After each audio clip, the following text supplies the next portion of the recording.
మెదక్ జిల్లా నర్సాపూర్ మండలం సీతారాంపూర్ గ్రామంలో ఎమ్మెల్యే సునీతా లక్ష్మారెడ్డి ఎన్నికల ప్రచారం నిర్వహించారు. ఈ సందర్భంగా ఏర్పాటు చేసిన సమావేశంలో వారు మాట్లాడుతూ ముఖ్యమంత్రి రేవంత్ రెడ్డి ఎన్నికలకు ముందు రైతులకు 2 లక్షల రుణమాఫీ చేస్తానని మోసం చేశారని, 100 రోజుల్లో 6 గ్యారంటీ పథకాలు అమలు చేస్తామని చెప్పి నేటికి అమలు చేయలేదని, పార్లమెంట్ ఎన్నికల్లో బీఆర్ఎస్ అభ్యర్థి వెంకటరామరెడ్డిని అత్యధిక మెజార్టీతో గెలిపించాలని ప్రజలకు విజ్ఞప్తి చేశారు. ఇవన్నీ ఏం చేయలేదు.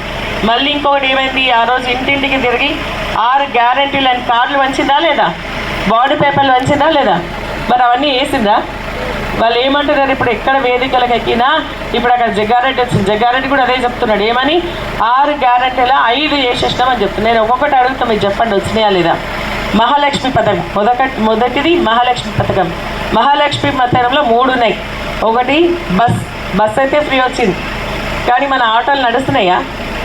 ఆటోలు కూడా మనలే కదా, వాళ్ళకి చేసినాం.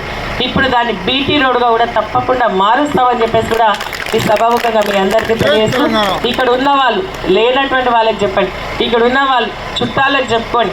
ఏదైనా కేసీఆర్ గారు తెలంగాణ కోసం కొట్లాడిండ్రు, తెలంగాణ ప్రజల కోసం పనిచేస్తూ ఉన్నారు కాబట్టి వారి నాయకత్వంలోనే మళ్ళీ మనకు న్యాయం జరుగుతుందని చెప్పి మరి కారు గుర్తు కోట్లేసి గెలిపించాల్సిందిగా మీ అందరికీ కూడా మరొకసారి చేతులెత్తి నమస్కరిస్తూ సెలవు తీసుకుంటాను. జై హింద్, జై తెలంగాణ, జై తెలంగాణ. కారు గుర్తుకే, కారు గుర్తుకే కేసీఆర్ గారి నాయకత్వం. జై కేసీఆర్. మరిన్ని అప్డేట్స్ కోసం మా ఛానల్ని సబ్స్క్రైబ్ చేయండి.